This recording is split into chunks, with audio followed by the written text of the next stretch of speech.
नमस्कार, हमारे इस खास शो में आपका स्वागत है। मैं हूं आपके साथ आस्था कौशिक। मैं बताऊंगी सीमा हैदर के पहले पति गुलाम हैदर का गुस्सा क्यों 7वें आसमान पर है। नमस्कार, आपके साथ मैं हूं नलिनी पांडे। मैं आपको बताऊंगी कहां पर होता है एनिमल ओलंपिक। तो चलिए बुलेटिन की शुरुआत करते हैं।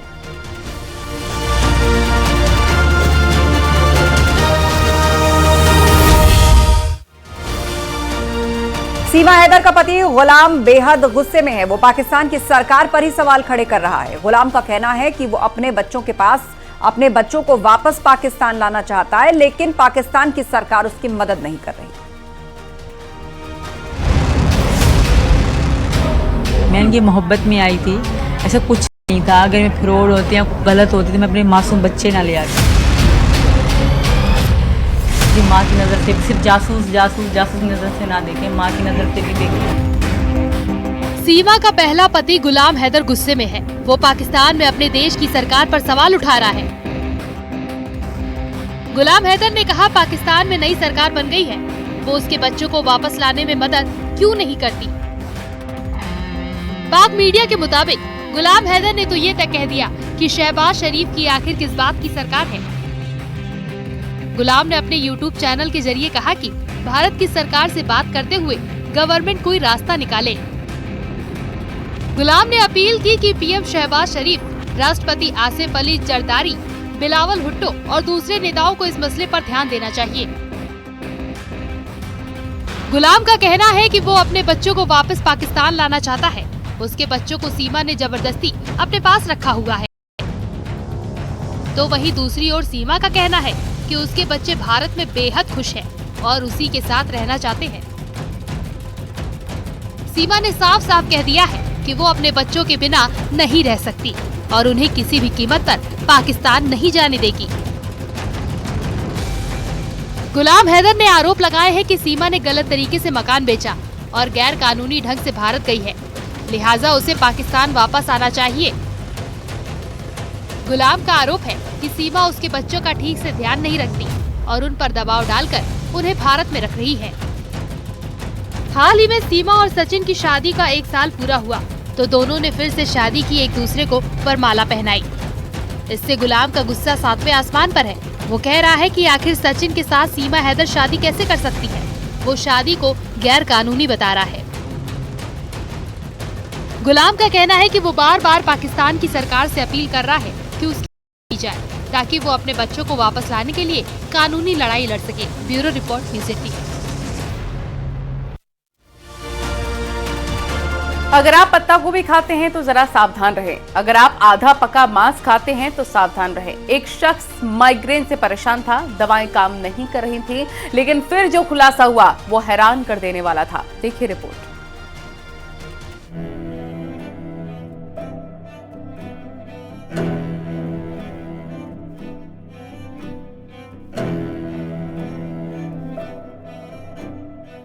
अमेरिका में माइग्रेन का एक बेहद हैरान करने वाला मामला सामने आया है।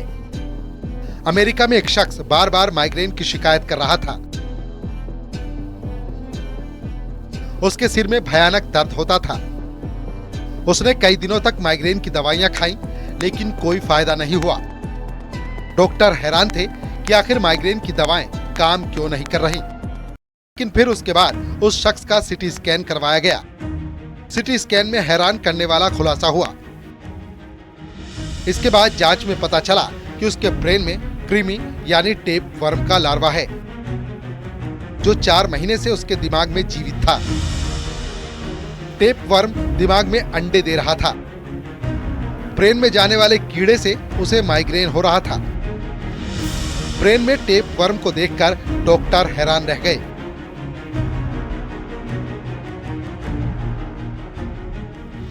उसके बाद डॉक्टर ने दिमागी कीड़े का इलाज शुरू किया और बड़ी मुश्किल से इस मरीज की जान बच पाई। अगर वक्त रहते इस दिमागी कीड़े का पता न चल पाता तो उसकी जान तक जा सकती थी। उसे लकवा भी हो सकता था या फिर ब्रेन हेमरेज भी हो सकता था। ये कीड़ा मुख्य रूप से 2 तरीकों से दिमाग में जाता है।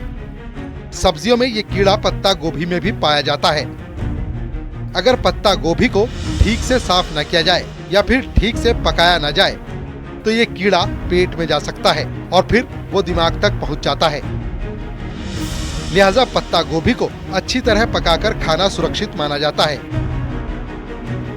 पत्ता गोभी का इस जो पैरासाइट है उसके एग्स उसके ऊपर होंगे और वो आप खाते हैं किसी भी तरह से और आपके शरीर में वो एंटर कर जाता है, आपके स्टमक में एंटर कर जाता है। ये फिर एंटर करने के बाद इन्फेक्शन कर सकता है ब्रेन में, आपकी मसल्स में भी, आईज में भी, पर आमतौर पे कॉमन ब्रेन के अंदर इन्फेक्शन देखा जाता है तो उसको हम न्यूरोसिस्टिक सर्कोसिस कहते हैं। वहीं दूसरी ओर मांसाहारी भोजन में ये कच्चा मांस खाने से दिमाग तक पहुंच सकता है। डॉक्टरों के मुताबिक अमेरिका में जिस शख्स के दिमाग में ये कीड़ा पहुंचा वो बचपन से अधपका या कच्चा मांस खाता रहा होगा, जिसके कारण मांस से ये कीड़ा पहले आंतों में पहुंचा और फिर वहां से दिमाग में पहुंच गया। लिहाजा आप भी सावधान रहें, कहीं ऐसा ना हो कि ये कीड़ा आपको भी अपना शिकार बना ले। लिहाजा खास तौर पर पत्ता गोभी खाते वक्त सावधान रहें, वरना ये दिमागी कीड़ा जानलेवा साबित हो सकता है। अमेरिका में माइग्रेन को लेकर एक हैरान करने वाला मामला सामने आया है। अगर आपके भी सर में बहुत ज्यादा दर्द रहता है तो ये खबर आपके लिए बेहद जरूरी है, क्योंकि एक व्यक्ति के सर में बहुत ज्यादा दर्द रहता था। जब वो डॉक्टर के पास गया, जब सर दर्द बर्दाश्त से बाहर हो गया तो डॉक्टर ने बताया कि उसके दिमाग में टेपवर्म है। अब ये टेपवर्म कैसे आए ये समझना होगा। जब भी हम आधा पका मांस खाते हैं या कच्ची पत्ता गोभी खाते हैं तो उसके जरिए जो है टेपवर्म हमारे दिमाग में जा सकता है और ये सीवियर इन्फेक्शन भी कर सकता है। और अमेरिका में इस तरीके के बहुत ज्यादा मामले आते हैं और ये माना जाता है कि इस तरीके के जो मामले हैं ये जानलेवा भी हो सकते हैं। और इनसे क्या होता है कि एक गांठ बन जाती है, तो व्यक्ति की एक गांठ बन गई थी, सीवियर हो गया था। हालांकि उस गांठ को निकाल तो दिया गया है, लेकिन बहुत ज्यादा जरूरी है, क्योंकि आजकल देखा जाता है कि सैलेड्स का बहुत ज्यादा ट्रेंड है। लोग कच्ची सब्जियों का बहुत ज्यादा सेवन करते हैं और पत्ता गोभी का भी बहुत ज्यादा सेवन किया जाता है। तो अगर आप भी पत्ता गोभी का इस्तेमाल कर रहे हैं या हाफ कुक्ड मीट का इस्तेमाल कर रहे हैं तो बहुत ज्यादा जरूरी हो गया है कि सावधान हो जाइए, क्योंकि डॉक्टर्स भी बार बार कहते हैं कि जब इन सारी चीजों का सेवन किया जाता है तो इस तरीके के इन्फेक्शन हो सकते हैं। दिल्ली से कैमरामैन जगदीश गौतम के साथ फराह खान, न्यूज़ 18 दिल्ली। और अब बात करेंगे एनिमल ओलंपिक की। क्या आपने कभी एनिमल ओलंपिक्स के बारे में सुना है? हम आपको बताते हैं कहां और कैसे होता है ये एनिमल ओलंपिक।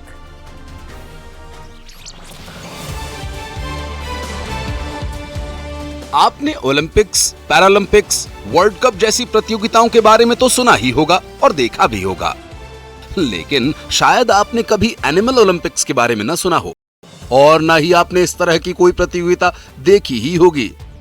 लेकिन हम आपको इसी तरह की एक प्रतियोगिता दिखाने वाले हैं जिसे एनिमल ओलंपिक्स कहा जाता है।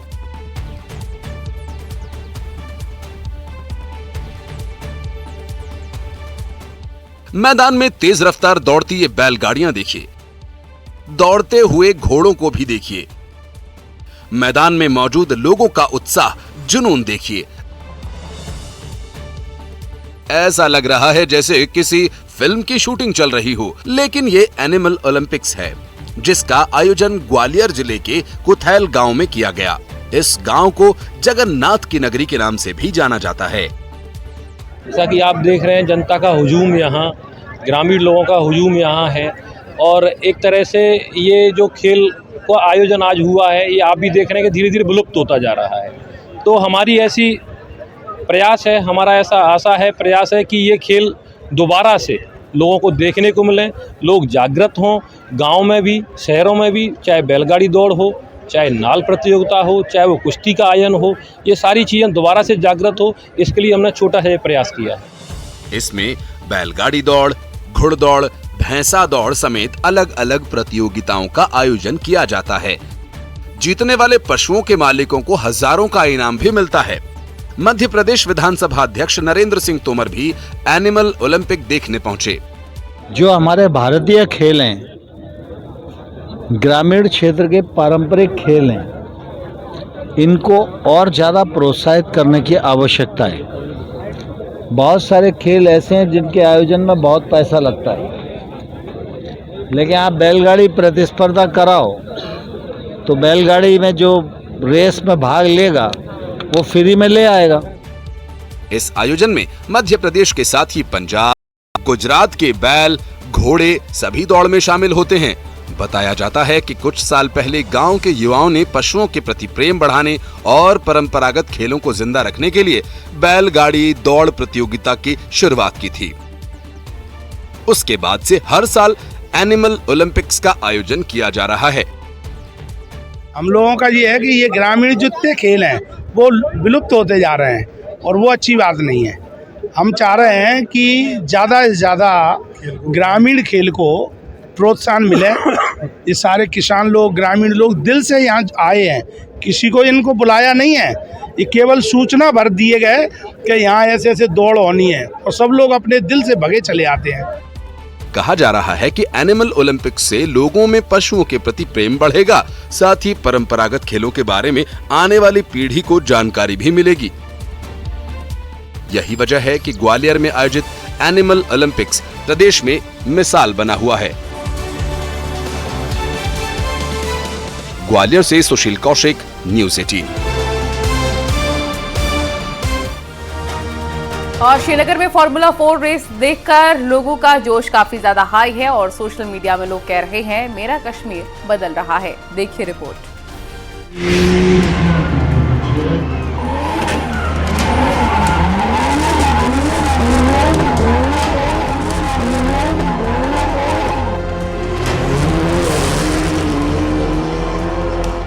श्रीनगर में डल झील के किनारे दिखाई दिया फॉर्मूला 4 का जलवा। फर्राटा भर्ती कारों को देखकर कश्मीर के लोग हैरान रह गए।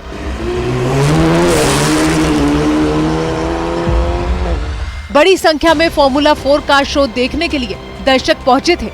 रफ्तार और संतुलन का करिश्मा देख लोग हैरान थे।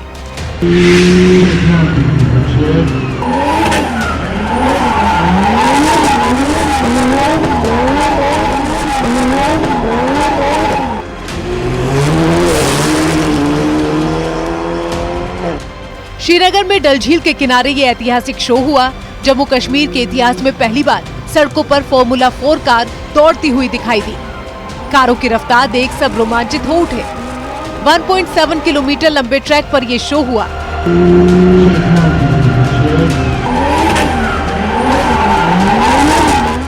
पीएम मोदी ने एक्स पर एक पोस्ट में कहा, बहुत सुखद है। ये जम्मू कश्मीर की सुंदरता को और अधिक प्रदर्शित करने में मदद करेगा।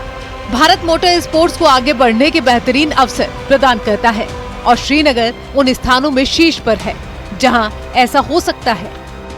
इस फॉर्मूला रेस को देखने के बाद सोशल मीडिया पर कई लोगों ने कहना शुरू कर दिया है मेरा कश्मीर बदल रहा है। धारा 73 हटाए जाने के बाद कश्मीर में तेजी से हालात बदले हैं। ये पहला मौका था जब फॉर्मूला 4 कार शो श्रीनगर में हुआ। पाकिस्तान के एक्सपर्ट जम्मू कश्मीर में पहली बार फॉर्मूला 4 कार रेस को देखकर हैरान है। पाकिस्तान के रक्षा एक्सपर्ट तो इस कार रेस के बहाने कश्मीर में तरक्की की चर्चा कर रहे हैं। इस फॉर्मूला 4 कार रेस को जम्मू कश्मीर की तरक्की से जोड़कर देखा जा रहा है। माना जा रहा है कि धारा 370 हटाए जाने के बाद लोग बढ़ चढ़कर विकास और खेल से जुड़े कार्यक्रमों में हिस्सा ले रहे हैं।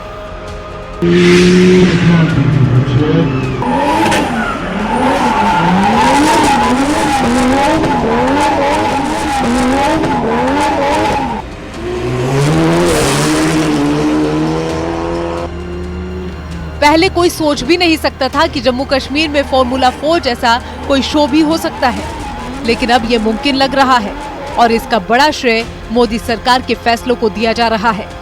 ये रफ्तार सिर्फ इन कार की ही नहीं है, बल्कि ये रफ्तार है विकास की।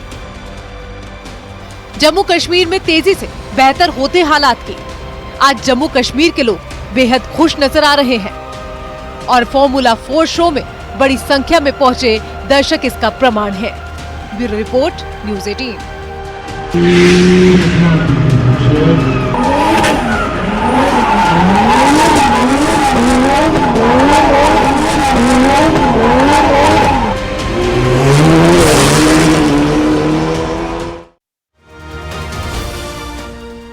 यहाँ रुकेंगे।